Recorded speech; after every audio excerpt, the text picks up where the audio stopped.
Hello, and welcome to Naturally Timeless Photography. My name is Rich. In this tutorial, I'm going to show you the eighth tool, or the eighth selection of tools that we have here, and it is the clone brush, the scratch remover, and the object remover. Now, these tools all have their own characteristics and unique abilities to them, and they work better in different situations. So, if you look over here, this photo I uh, took while I was in Colorado, and it's a nice photo overall, except there's some people here, over here, and then some objects like this, and possibly this little object here that I might want to take out. If I remember, is like part of a bridge or something. I can't remember exactly, but they just detract from the natural scenery. So how do you get rid of those? Well, you could use the clone brush to start with, and that's what I'm going to do now. So go over here to the clone brush and just left click on it, and that'll select that. If you don't have this one in the upfront area, just open it by left clicking here and then pick it out of the tools available, or you could click the C on your keyboard for the shortcut. When using the clone brush, I like to be zoomed in on the object that I'm going to be removing. So I'm going to start off with this object here. So to zoom in, I just scroll with my mouse until I get close enough to the object. And then I just use these little slide bars to kind of center it a little better. Now, when I get the object where I want it in the photo, I can then resize my tool depending on what I'm going to be removing. For this, I want it just a little bit bigger than the object. For larger objects, of course, the tool will be smaller than it, but for this one, I could just use a brush that's about the same size. So in order to do that, I could go up here and left click the size, and then just slide my mouse back and forth while holding down the mouse. Or I can click on my keyboard the Alt key and the left mouse key at the same time, and then slide my mouse up or down, and that'll change the size of the tool. So down will enlarge it, up will make it smaller. So for this, that's good. Now, I just need to select somewhere that is similar to the area that I'm going to be removing this object out of. So right here looks about right. So in order to use this tool, you have to make a selection of a similar area. And to do that, you just right click on your mouse and it's going to do that. It will now use this as a starting point.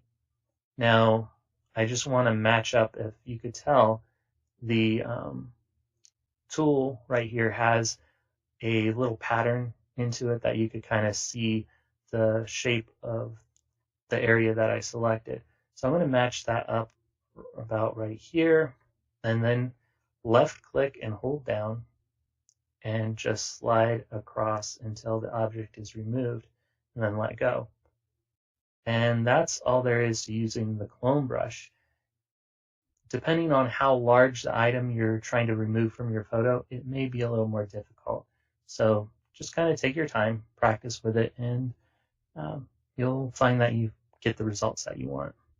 Now let's zoom out again using the scroll on our mouse, and then we're going to go over here to the next tool. This is the scratch remover tool, but I don't have any scratches in this photo. So I'm going to make one real quick with the paintbrush here. Now that I've made these two scratch replicas on my photo, we can now try out the scratch remover tool. If we go up to the top here, we notice we have two different options here. We have a rectangle and a circle that we can use.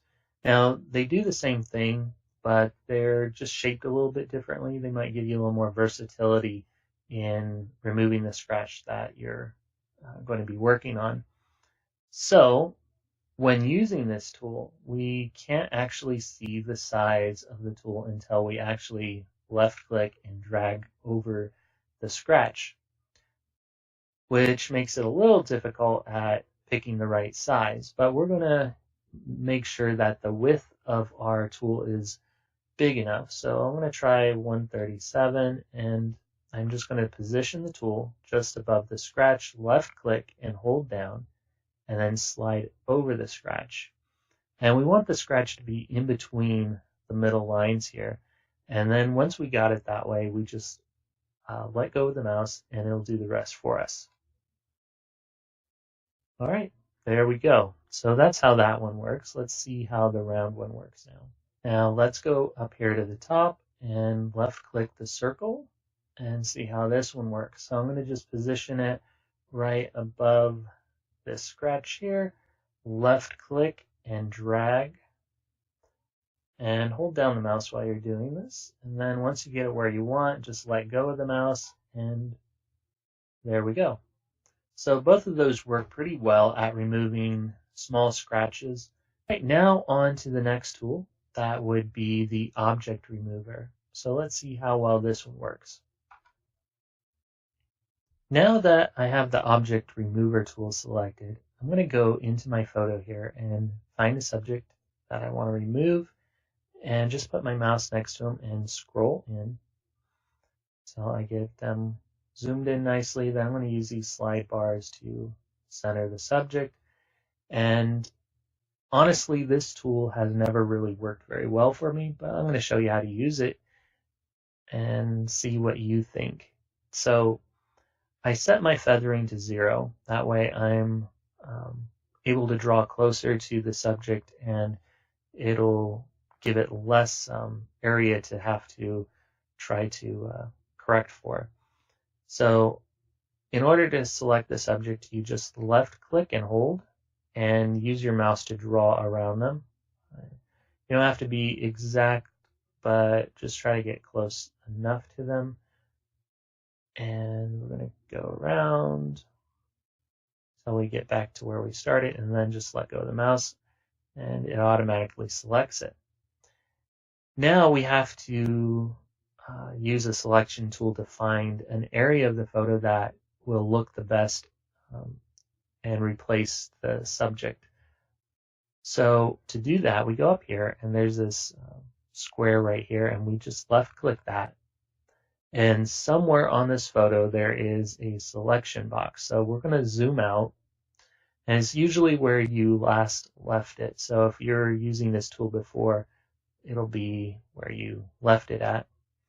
So now we just need to resize this selection box to the size of our subject. So I'm going to just go up here, left click this box on the top, and that allows me to freely move this. And I'm just going to shrink it down about there. That'll work for now, and then I'm just going to drag it and leave it next to my subject. I'm going to use my mouse now to scroll in. And then that's a little too close. There we go. And then just going to center this and resize this once again to about the same size as my subject. Then just left click here and drag it next to the subject as close as possible. Now you could try moving this to different areas of the photo and it might work better on your photo. Just kind of move it around your picture until you get it as close as possible to the area that you're going to be removing or replacing.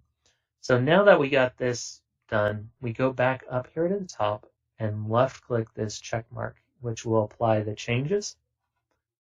And now I'm going to hit Control D on my keyboard.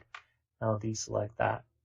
Now, as you could tell, it does not match up very well. Yeah, I found that there's much better tools, even in PaintShop Pro, or especially in PaintShop Pro, that do a much better job at removing larger objects.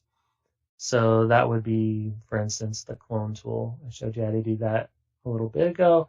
And then there's also this tool here that I showed you how to use previously. And let's just do the freehand selection. That's kind of similar to what we're using right now. So just draw around this subject real quick and show you how to do this again. So once you do that, you just come up to the action and left click this magic fill. And it does a way better job than the removal tool that we just used. So Control D, deselect that. Now you can kind of see there is a little mistake here, but that's fixable. With this, it would take a lot longer to fix that. So anyways, there you have it. It's a little demonstration of how these tools work. I hope it was helpful, and thank you for watching. Have a nice day.